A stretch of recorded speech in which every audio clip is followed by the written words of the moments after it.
कृष्ण भगवान की जय।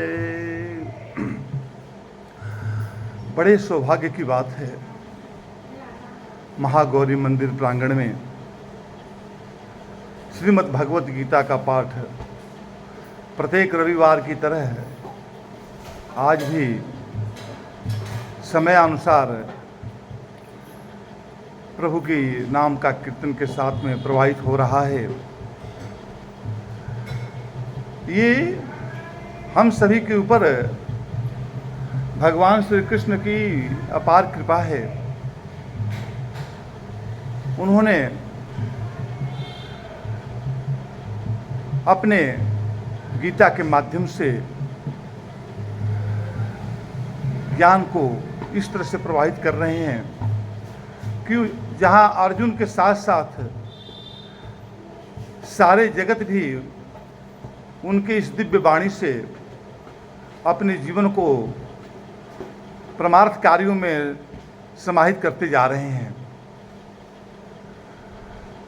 आज श्रीमद् भगवत गीता का महत्व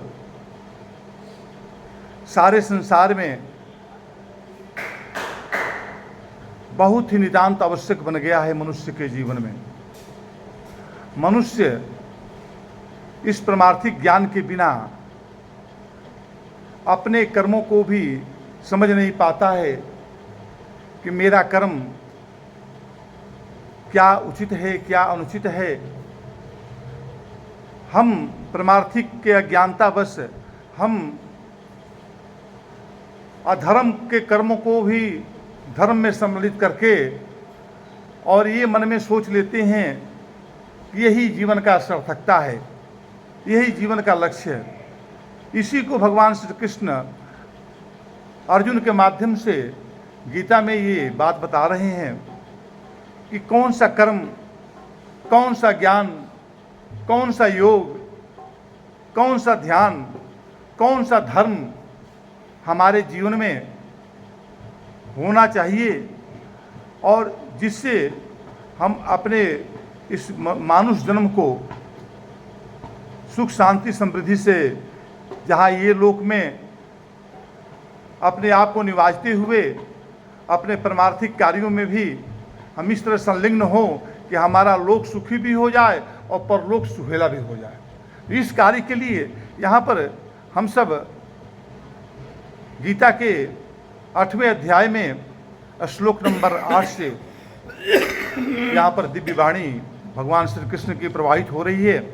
भगवान श्री कृष्ण कहते हैं कि हे पार्थ, अभ्यास योग से युक्त तथा अन्य दिशा में ना जाने वाले चित्त से निरंतर चिंतन करता हुआ मनुष्य परम दिव्य परमेश्वर को प्राप्त हो जाता है। यहां पर श्री कृष्ण अभ्यास योग के महत्व को कह रहे हैं। भगवान श्री कृष्ण कहते हैं कि मानव जीवन का साध्य है परमात्मा के साथ युक्त होकर स्वधर्म पालन करते हुए, अपना कर्तव्य कर्म करते हुए, अपने दायित्व को निर्वाह करते हुए आनंद स्वरूप परमात्मा के साथ एकात्मता स्थापित कर लेना। श्री कृष्ण कहते हैं कि जो मनुष्य मन और बुद्धि के समर्पण का अर्थ है, कहते हैं कि जो मनुष्य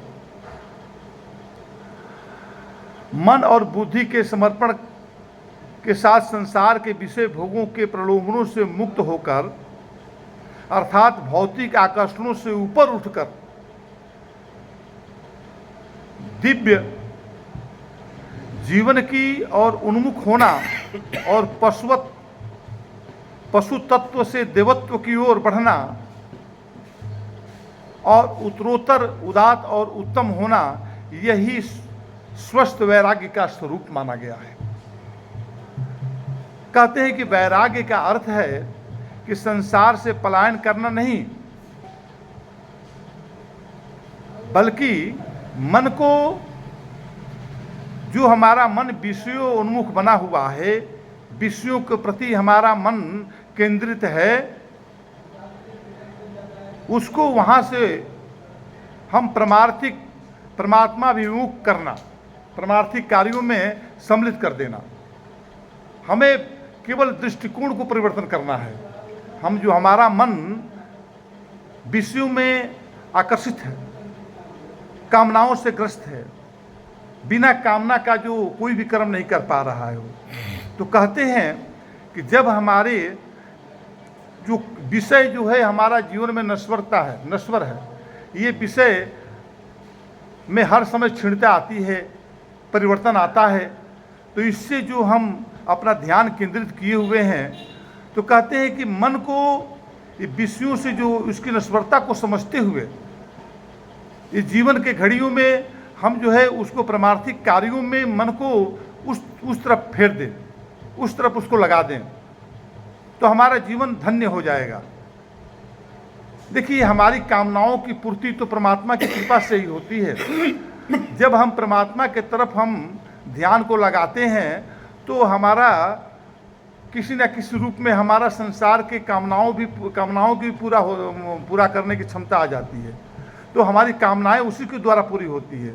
मनुष्य अपने जीवन में पूर्ण रूप से पुरुषार्थ करता है, बहुत परिश्रम करके कर्म करता है, फिर भी उससे फल की प्राप्ति नहीं होती है। तो फल की प्राप्ति तभी होती है जबकि प्रभु की कृपा होती है, क्योंकि कर्म करना हमारे अधिकार में है, फल तो परमात्मा के हाथ में है। तो परमात्मा जब कृपा कर दे तभी फल मिलता है। तो हमारे जीवन में हम जहाँ पर अपने कर्मों की प्रधानता देकर अगर हम अपनी कामनाओं को पूरा करना भी चाहते हैं, तो हम उस फल के लिए परमात्मा के ऊपर आश्रित हो जाएं। परमात्मा को अपने जीवन में अपनाकर जब हम कर्म करेंगे तो हमारे कर्म का जो फल मिलेगा वो फल भी जो है हमारी कामनाओं को पूर्ण करेगा, हमारे कामनाओं को सुख शांति समृद्धि कल्याण से परिपूर्ण कर देगा। तो यही बात यहाँ पर बता रहे हैं। कहते हैं कि वैराग्य का अर्थ संसार से पलायन करना नहीं है, बल्कि मन को विषयाभिमुख ना करके परमात्मा विमुख करना है, परमात्मा की तरफ मोड़ देना है। कहते हैं कि वैराग्य भाव के साथ ही अभ्यास अर्थात नितांत प्रयत्न करना होना भी आवश्यक है। देखिए, हमारे मन में वैराग्य आ गया, लेकिन हमारे मन में उसके प्रति बार बार जो हमारा आदत स्वभाव बना हुआ है जन्म जन्मांतर से, बहुत विगत समय जन्मों से, कि हम जो कामनाओं को पूरा करने के लिए जो हमारा मन विषयों में केंद्रित है, उसको इतना सहज रूप से छूटता नहीं है। तो उसको हम क्या कर रहे हैं, भगवान श्री कृष्ण कहते हैं कि इसकी नश्वरता को अपने हृदय में धारण करके अपने मन में वैराग्य का उत्पत्ति करो, और उसके बाद में बार बार निश्चय करके बार बार विषयों से मन को हटाकर परमात्मा की तरफ उन्मुख करने का बार बार अभ्यास करो। तो ये अभ्यास के बारे में यहाँ पर कहते आवास आवश्यक है।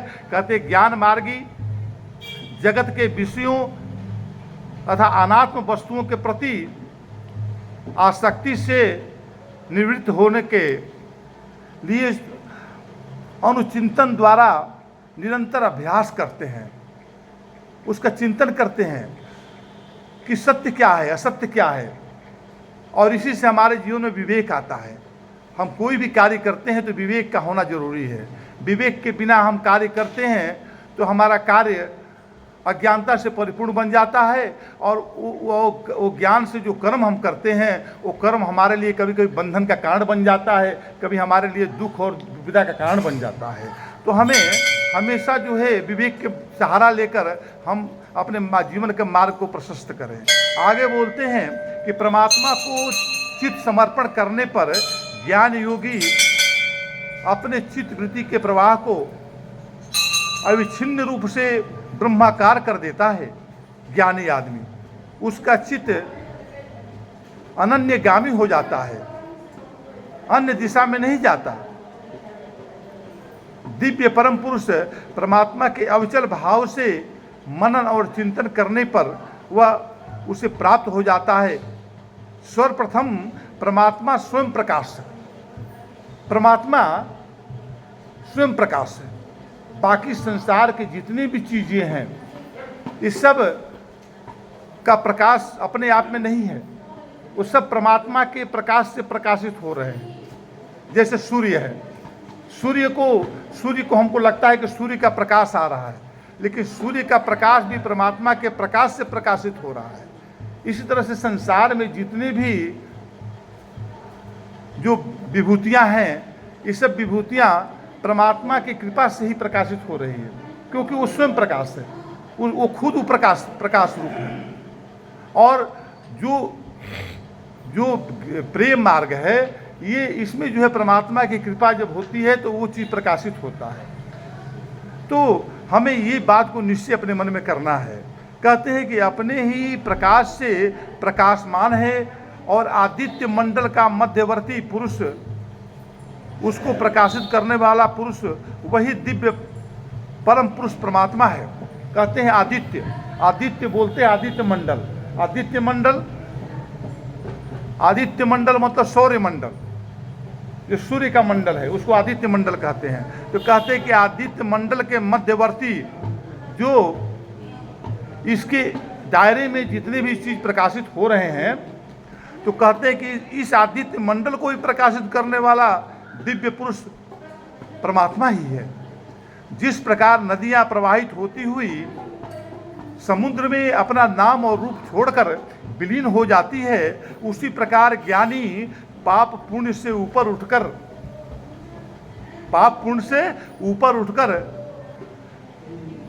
प्रातपर दिव्य पुरुष को प्राप्त होता है, दिव्य पुरुष बन जाता है। तो ज्ञानी अभ्यास द्वारा परमात्मा के साथ एक होकर तद्रूप हो जाता है। तो हमें अभ्यास का जरूरत है यहाँ पर। जैसे हम संसार में कभी कभी हम किसी कामना से ग्रस्त होकर उसको पाने की जब एक बार कर्म करते हैं, नहीं सफल होते हैं, दूसरा बार करते हैं, तीसरे बार करते हैं, तो ये बार बार अभ्यास जो करते हैं तो वो चीज़ मिलता है। लेकिन परमार्थिक कार्यों में कहते हैं कि मिलना निश्चित है, लेकिन कभी किसी कारण से ना मिले तो हमारा अभ्यास की कमी है। हमें अभ्यास में पूर्ण ध्यान रखना चाहिए। बोलते हैं कि भक्ति योगी भगवान जो सगुण ब्रह्म के प्रति अविचल आत्मसमर्पण कर देते हैं, भक्ति योगी कहते हैं कि नवधा भक्ति द्वारा अर्थात नवधा भक्ति क्या क्या है? तो नवधा भक्ति में आया है श्रवण, कीर्तन, स्मरण, पाद सेवन मतलब उसके पैरों की पूजा, गुरु के पदम को गुरु पैरों की पूजा, अर्चन, बंदन, दास्य भावना, सांख्य और आत्मनिवेदन के अभ्यास द्वारा भक्ति भाव को दृढ़ कर लेते हैं और भगवान के प्रत्यक्ष दर्शन का सौभाग्य भक्त अपने आप प्राप्त कर लेते हैं। अभ्यास जीवन के प्रत्येक क्षेत्र में सफलता का मार्ग प्रशस्त करता है। जीवन के प्रत्येक क्षेत्र में अगर हम सफल होना चाहते हैं तो हमें अभ्यास का सहारा अवश्य लेना चाहिए। गीता में इसे योग के रूप में प्रतिष्ठित किया गया है। योग जो करते हैं, योगाभ्यास, वो अभ्यासी तो है। तो इस अभ्यास के द्वारा बोलते हैं कि रसरी आवत जात से सिल पर पड़त निशान। जो पत्थर के ऊपर निशान पड़ जाता है, कोमल रस्सी और कहाँ कठोर पत्थर, लेकिन बार बार रस्सी को वहाँ से घर्षण करते करते उस सील के ऊपर, पत्थर के ऊपर निशान बन जाता है। तो इस तरह से अभ्यास का ये इतना बहुत बड़ा महत्व माना गया है। गीता में उसे योग के रूप में प्रतिष्ठित किया गया है। अभ्यास को योग का श्रेणी दिया गया है। ज्ञान, ध्यान और भक्ति अभ्यास योग द्वारा ही सिद्ध होते हैं। हमें ध्यान देना चाहिए। हम भक्ति करते हैं, हम ध्यान करते हैं, हम ज्ञान करते हैं, तो अभ्यास का सहारा अवश्य अपने जीवन में लेते हैं तो हमारा जीवन धन्य हो जाता है। आगे बता रहे हैं जी 9 और 10।